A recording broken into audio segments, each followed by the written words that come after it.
I don't like lots of people. Missoula's too damn big. And there are people here dedicated to no more development, period. And I'm kind of astonished because I have some friends who are very much against any more development. You know it's going to grow. You know it's going to develop. There's not a lot that can be done about that. I guess it's trying to do it in an orderly fashion that just doesn't take away this small town atmosphere and ruin some of the scenery or the beauty of it or the accessibility to all of the things. Ravalli County being roughly the same size, we could have 8 million people here. It's roughly the size of Los Angeles. Maybe we need 8 million people here. There has to be a balance and use the common sense, and sometimes the federal laws stand in the way of doing it the right way. The Endangered Species Act, you wouldn't have shoot, shovel, and shut up if it was working. And when I talk about the difference between urban and rural philosophies, you cannot begin to understand how hard it is to explain a healthy environment to somebody from downtown New York City.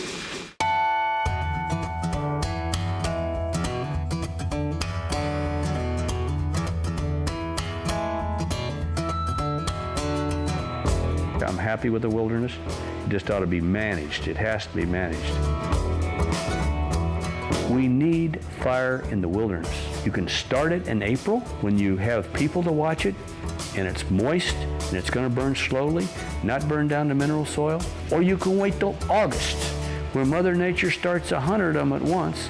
You ain't got the assets and nothing can stop them. It's just stupid. I point my finger at the radical environmentalists who have pretty much butchered the timber industry and impoverished a whole area. Is there time? Is there space? I didn't know I was in a race. Are we in balance with nature? What a morning, what a day. In my hands, nature's way.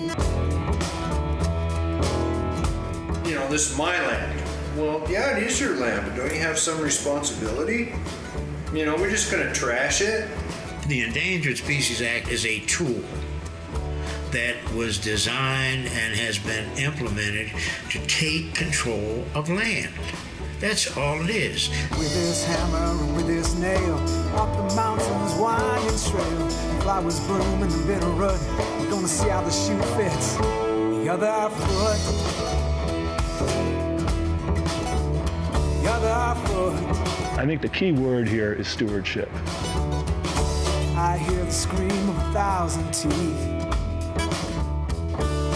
Cloud of dust and the job's complete. I can't believe it's God's design to leave this field of broken pine. Well, I think we need to protect our river corridors. It could have easily been subdivided, split up, and have a very negative impact on the resource. Ecosystem. There's another good word for you. Riparian corridor is essential to maintain that. Basically, the setback is a dictated distance from some activity to the edge of the stream. What could or could not happen in that zone. The biggest concern that I heard was a lot of folks were losing opportunity to use their land. The public was going to have a right to cross their land. The issue does not center around the resource, it centers around politics. As we, position and posture ourselves individually and as groups, cultures, and against each other at all levels for all of history, and I just don't know when I ask the question, where's the love in it? Torn between my heart and mind, agony and joy combined. Nothing, children left to find what legacy.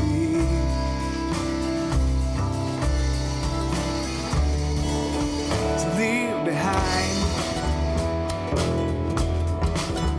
I care about the vital future of your offspring. Leave behind. Don't you? Leave behind. Can I ask a question?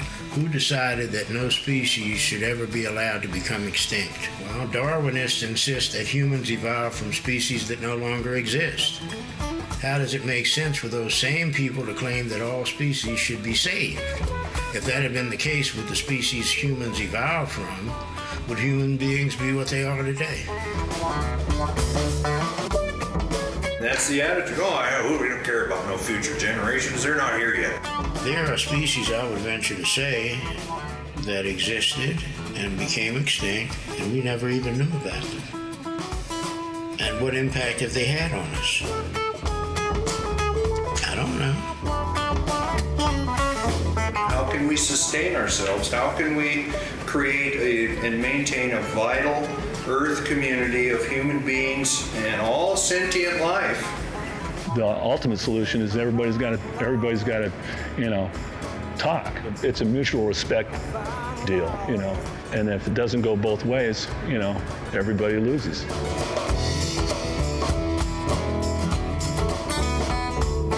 Because the Earth is a closed system. Last time I checked, there's no stuff coming here from Mars.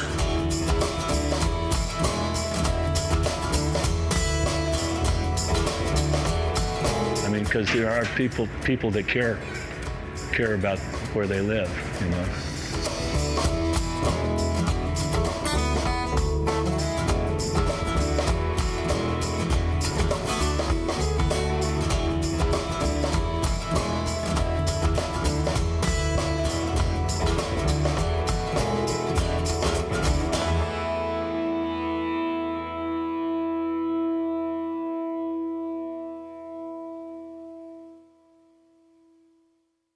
When I build a house, I don't cause somebody to move here. If that were the case, I would still be building 30 or 40 homes a year, and the people would come over the hill and buy it. There's a large group of people that don't seem to, or haven't supported development in our county. Why do you think that is? I can only speculate that a number of them have come from somewhere. They found the Bitterroot. It was their idea of utopia, and they really don't want to see change. This one friend of mine is very open when he says, we don't want anybody else here. And I say, when I crossed the Missouri in 2000, when I was coming out here, I tried to lock the gate, but I couldn't. You can't stop it. Not that they're bad people, but most of the folks that I see that tend to be anti-development have moved here with some resources. A lot of them don't have to make a living here. There's a standing against the need to plan. When you got more people, there's more friction between them. You need to have zoning. I've been through some hot public meetings. It wasn't as bad as pitchforks, but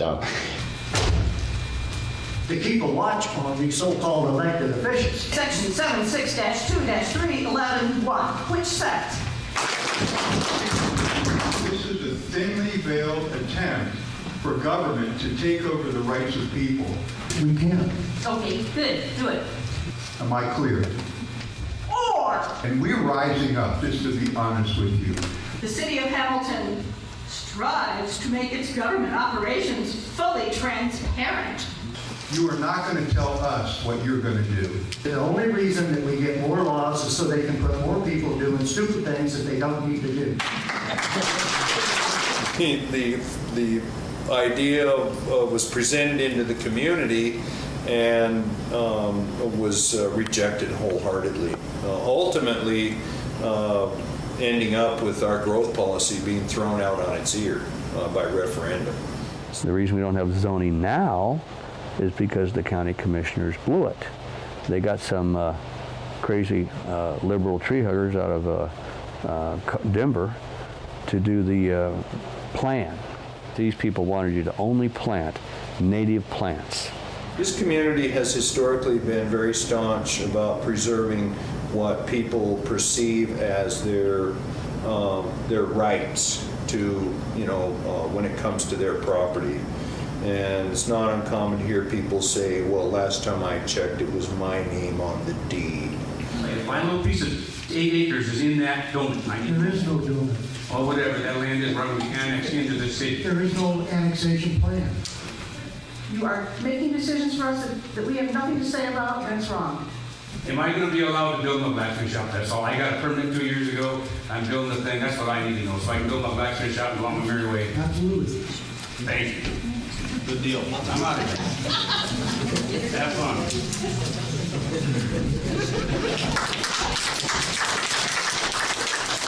This growth plan has a map in it that has the city of Hamilton's planning area as extending 2 miles outside the city limits. Just they started sneaking stuff in unbeknownst to people. The people that were going to be affected are the ones that had no idea of what was going on. And What you got is like a runaway belt sander. Have you ever seen that? When the switch sticks, the only thing you can do is rip the cord out. And that's what the growth policy is. And unless it directly impacts you, you don't get real worried about things. So to just come into a meeting and start shouting, well, we don't care what you're doing, we just want to stop it. I think without planning, you end up getting some of what we have in the valley. If you want fire protection, you can't build in the middle of the woods and then expect me to build a fire station to service your stupidity. This is, this is part and parcel to why we continue in a divided manner. And I want to state for the record that if the city attempts to do this, I think they will be subject to a lawsuit. And I think whoever brings that lawsuit will win.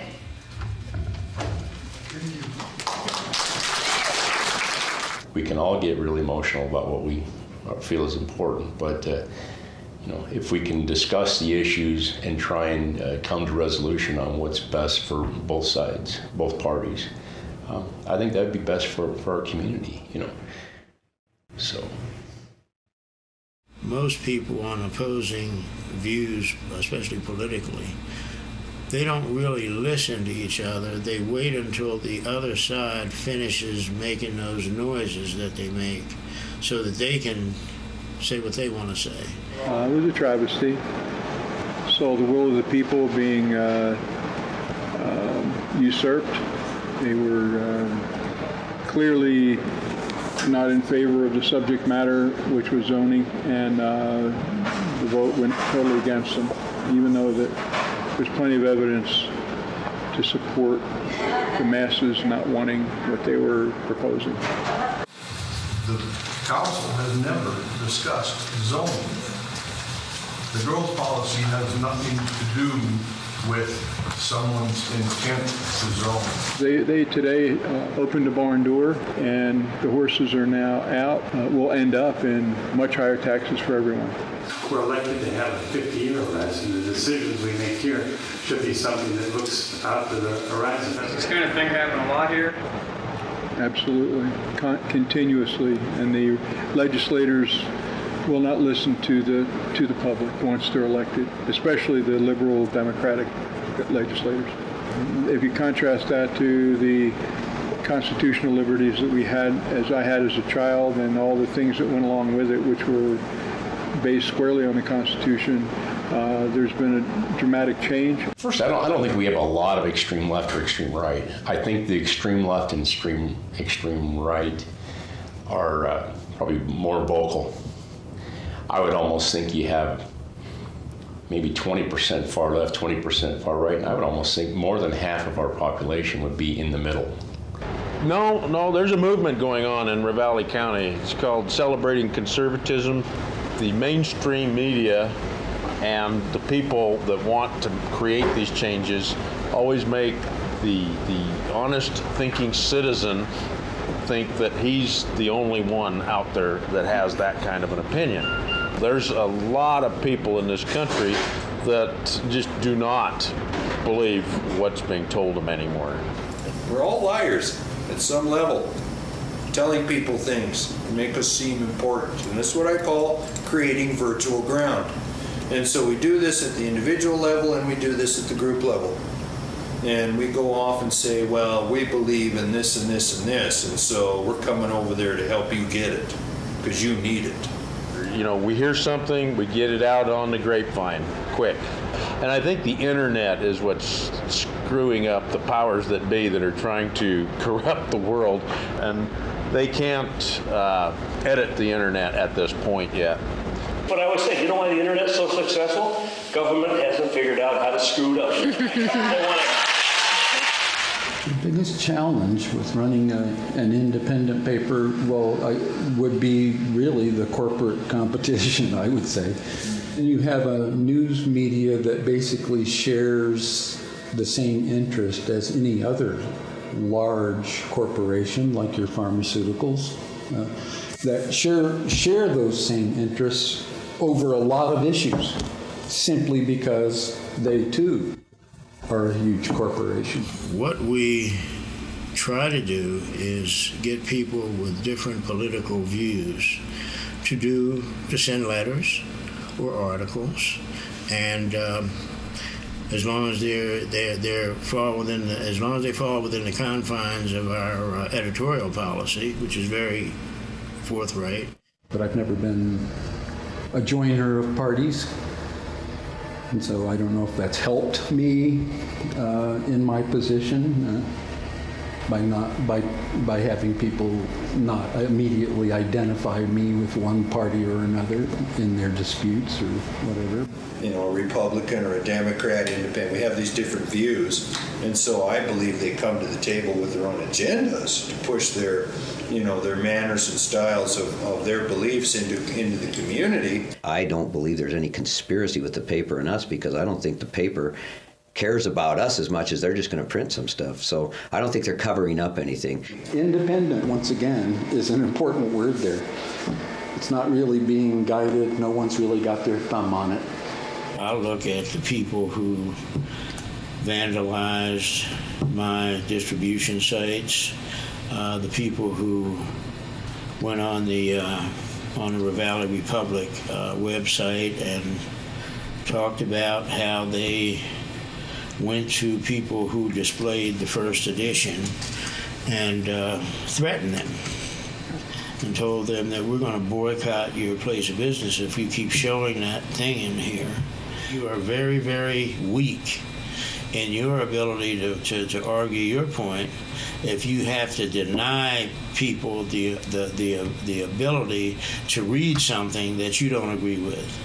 The Ravalli Republic, they won't print anything from any person out here unless that's that newspaper. I don't know how that's all governed. What do you make of all the people that send their letters in? They're not hateful, they're not slanderous, libelous, but they never get published. There are a lot of crazy letter writers out there. I've had some of my own letters that go unpublished. Our letter to the editors is a very strong part of our paper. No profanity and no libelous statements. If you have accusations, provide proof. You know, since Lee Enterprises took over or came to dominate, let's say, the Montana Newspaper Association by simply owning so many of the newspapers in the state, a lot of things have changed, and one of them is they no longer give awards for investigative reporting. I've found that interesting. And a lot of times the power that we have is just to put it out there so that people see what's happening to this individual. And that can help straighten things out. The basic thing is that if they would take one of the crimes and one of the rapes and actually prosecute the people that did it, people might be happy about it. But instead, they keep lying about it. The local paper's lying about everything. There's been 4 suicides in the Yak, and a couple of them were a bullet to the back of the head and no gun. You know, they call them the Montana suicides. I'm just all over the internet, and I got all these stories, and I'm just telling the truth about what's happening to the victims.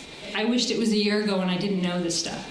I would give anything to go back in time and not know, because I just wanted to stick up for this one woman that had been raped, that I knew her as a baby, and so I wanted to stick up for her. Well, all these other rape victims come in, and now I have people anonymously chatting me. I have counseling. I'm just a whistleblower. You know, I'm just writing about giving people a voice that aren't heard. I don't have a different side. I'm not a conservative. I'm not a liberal. I'm not a Republican.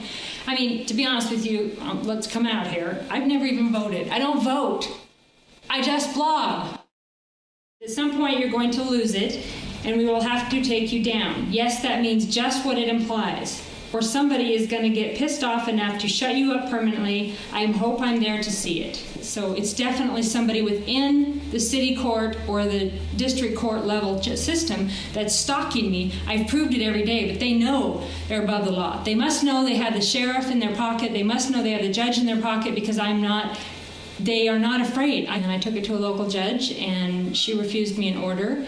And so I came to Hamilton to try to get a protective order, because he lives in Stevensville, like I said, works in Missoula. They told me it was out of their jurisdiction. They refused to give me an order because he wasn't a family member, and other reasons the judge gave me.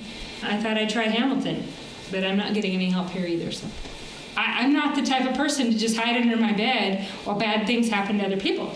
I'm going to come out and I'm going to fight. And if I lose my life for it, then I do. But I won't die a coward. And I'm not a fence rider. And the days that are here now, we can't. The fence is dissolving. There's no way. You have to pick a side. So if I walk into a room and turn a light on, does that mean I created what's happening in the room? No, I'm just showing a light on it. I don't hate anybody. I'm not anti-government. I'm not anti-police. I'm just the truth. And so that's my mission. This is the truth.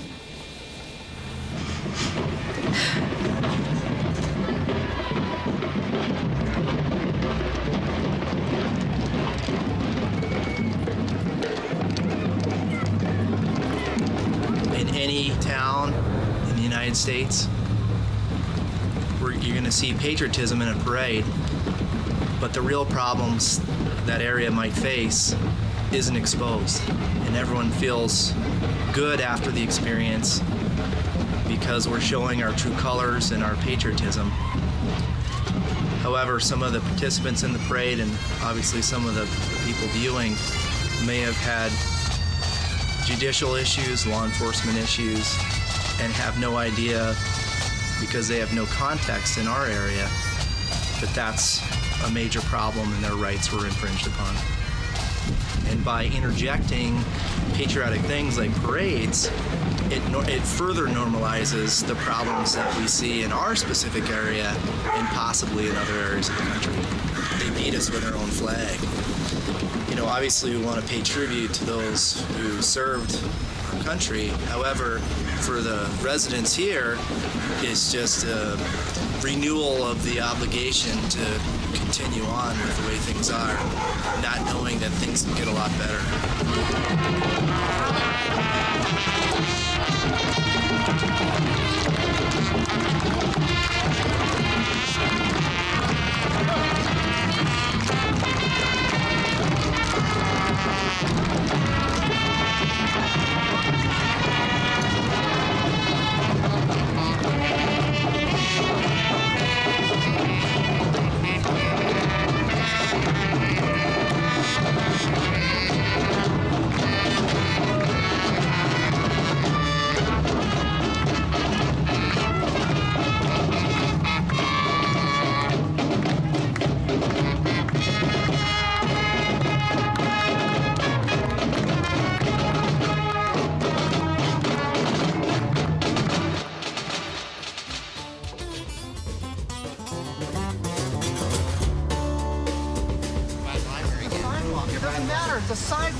I walk through the sidewalk every day 5 times. Yeah, but you're I can walk down that sidewalk, Tony. They want us. This is why I want to talk to you.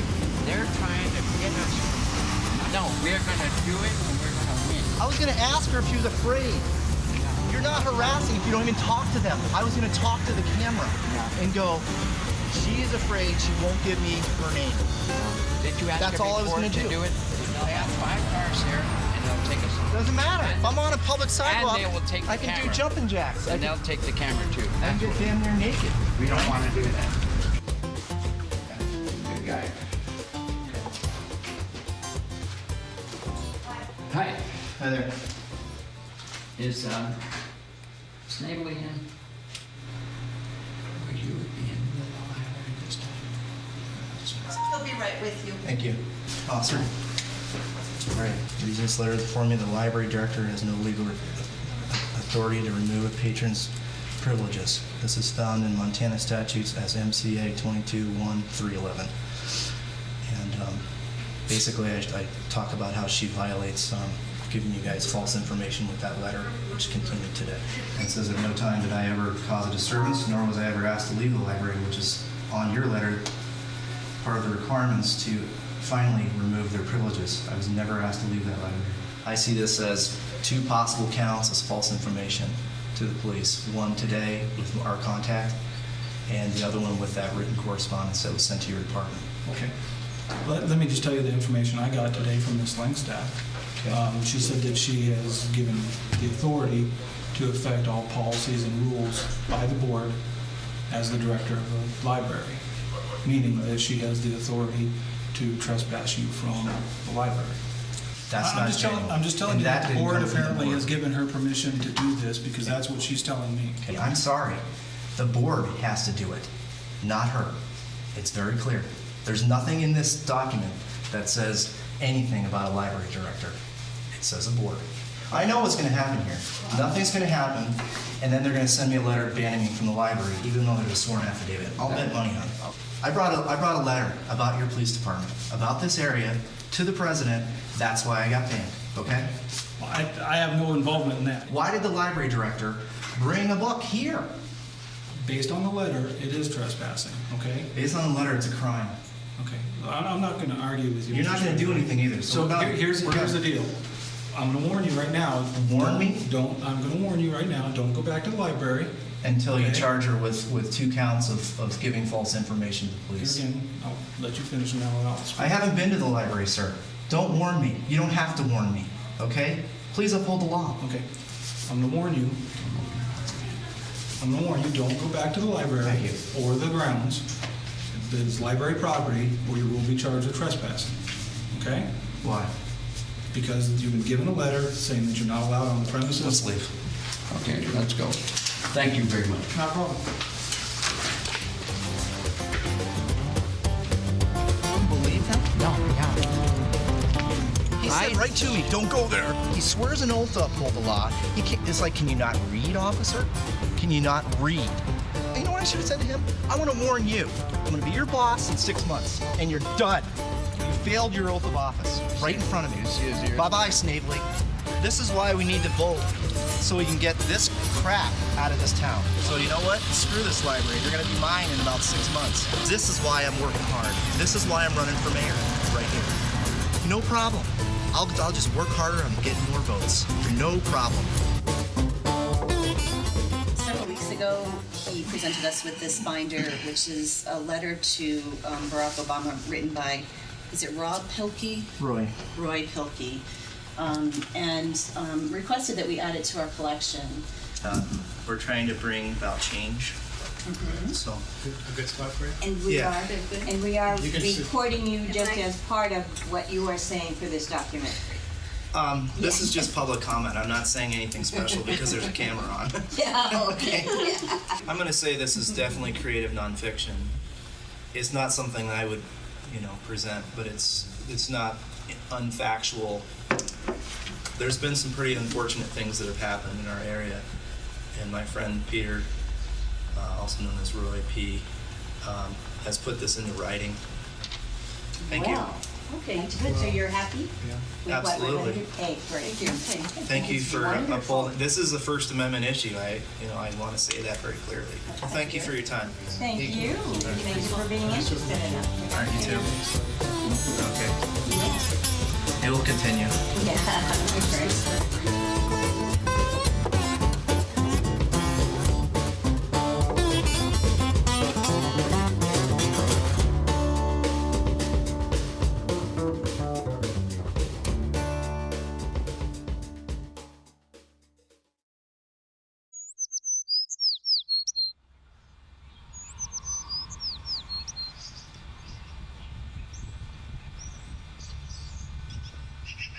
So, where are we? I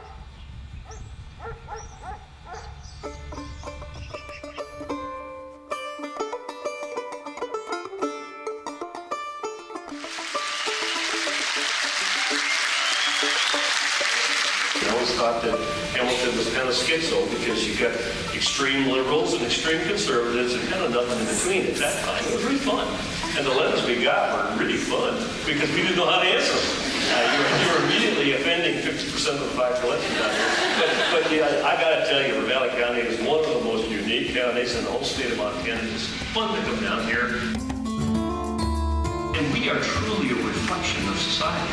We've got fat and skinny, old and young, rich and poor, dumb and smart.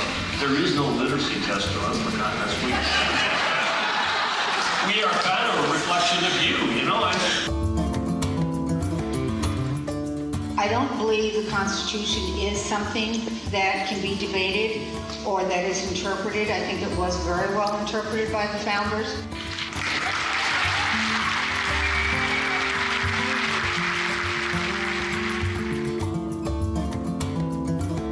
But that's how contagious this bill has.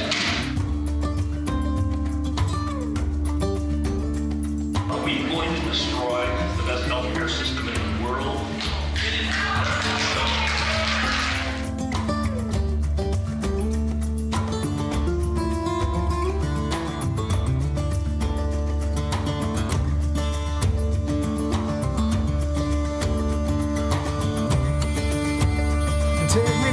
Take me down to the cold and dark water, down where I may see.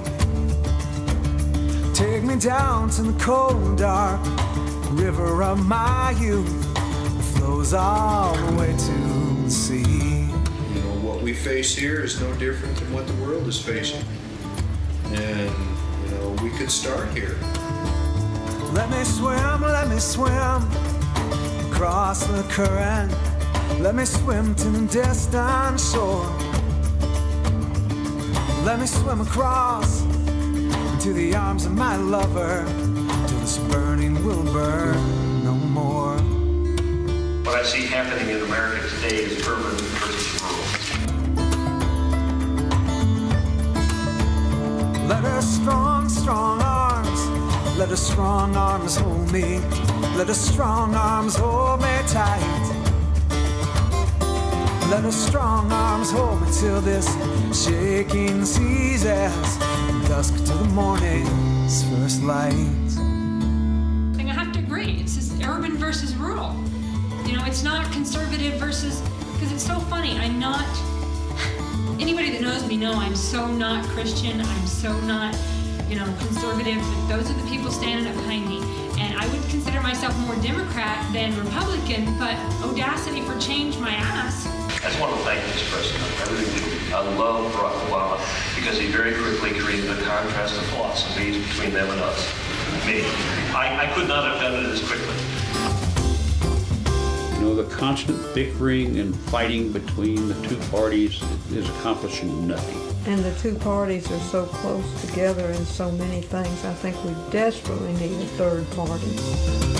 It's one of those things where this guy could be my buddy on 9 out of 10 issues, not really, but we agree on them or something. And that 10th one, we disagree, but somehow it polarizes us, because how could you be that way about that? How could you think that, you know?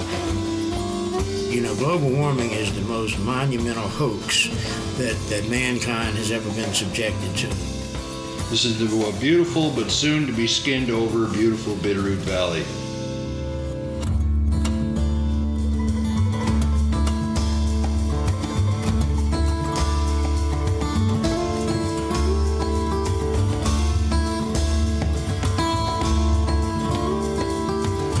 People that God can trust, He will show them or give them an avenue in order to expose the truth.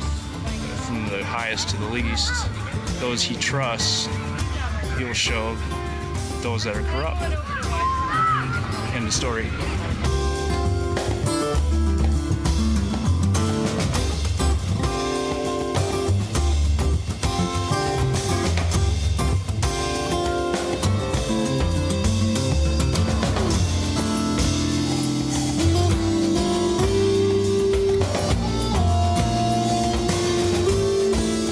Believe in any kind of God you want, but the thing is that we got to quit killing each other over it. I don't care what group of people you get together, there's got to be some people in there who are 57% of our tax dollars are going to the military industrial complex.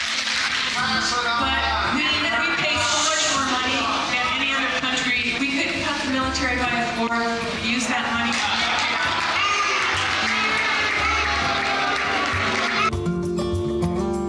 The Supreme Court's made a big difference in development of democracy. Perhaps their greatest mistake was when they declared corporations to be people. Oh yeah, but it's made up of individuals on the border. Nah. Whoever interprets the law and how they see it, and you get what you got in America. The more power the lobbyists have, the more power the corporations have. We don't even have any information on how much money the insurance companies are taking out of Montana. The less we know, the easier it is to manipulate us.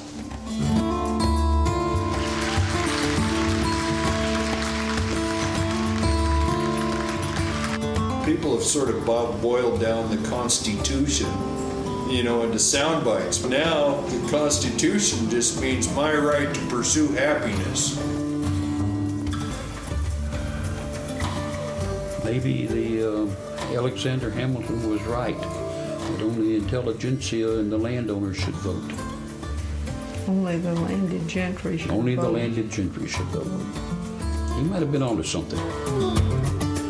The people are not supposed to be afraid of the government. The government's supposed to be afraid of the people. So let's get that situation back. When the sun is high, when the sun has risen, when the bright sun warms our face, when the sun has risen, bringing light to the darkness, they stay forever in this place. They stay forever in this place. They stay forever in.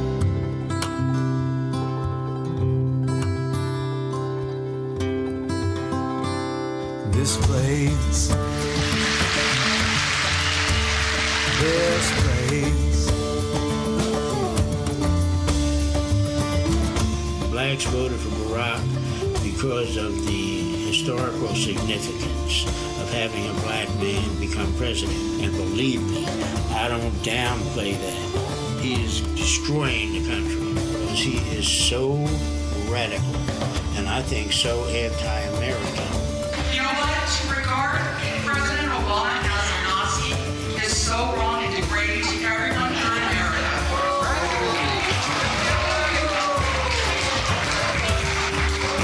Right now, this country is in a sorry, sorry state. We're going down the road to socialism. I didn't you doing it to George Bush. I didn't do it to George Bush. Nor did I do it to Barack Obama. So. I didn't hear it. I didn't hear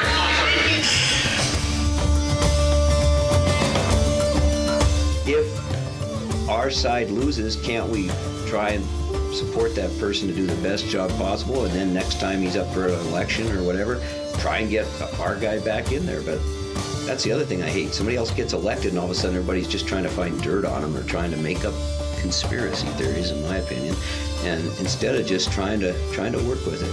I don't want to get into that zone of be all freaked out and paranoia and conspiracy theory and everybody's sending me all this stuff. I just want to tell the truth and tell people stories and really help people and try to help make people's lives better. We'll just either remain divided and crash, or we'll come together and survive. I don't want to hate you, and I don't want you to hate me, because that's getting us nowhere. Look at where it's gotten us. The governor of Hamilton, the whole city council had to go to anger management or counseling or something like that. The county government's trying to pacify the people by having meetings throughout the county. It's called civil discourse. They're teaching us how to get along with each other. I'm trying to figure out how that's going to help when you have corruption and you have just blatant evil going on in the county. People have a lot of animosity towards each other, but I don't think it's supposed to be towards each other.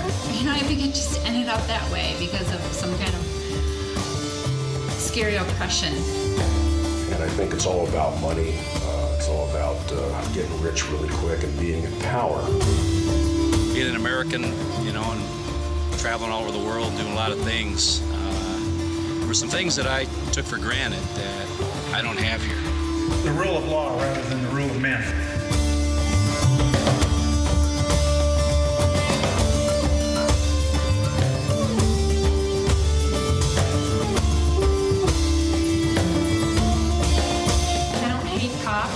So if a stranger pulled up behind me and needed something, I'd rather that happen than a cop. I'm scared to death of the cops. I say to you guys, reach out a little more. Get to know the people in town. They're just all in cahoots. That's what it seems to us.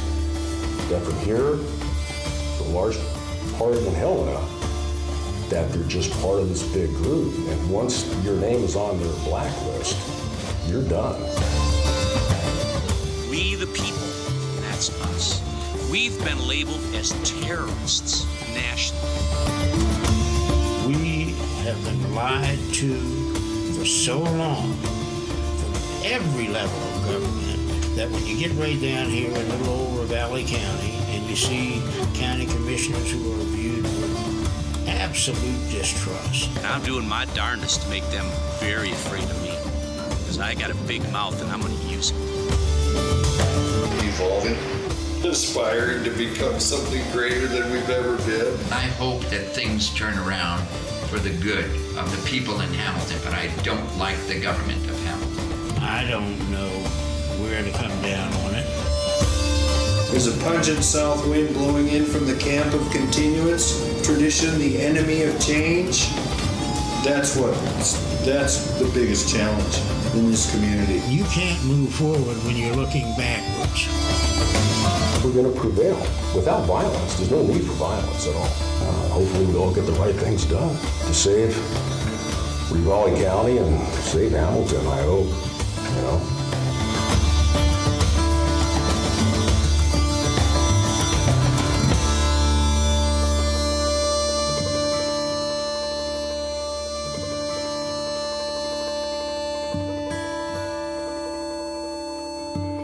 That's about our story. Yeah, it's got to be interesting to tie together the extreme views you're going to get from. It's hard, you know, keep it fair and get everybody's viewpoint across. It's a juggling act. And I think the hard part is probably I've learned to be somewhat politically correct and try and stay halfway on the. Yeah. I'm not going to venture out to either direction too far.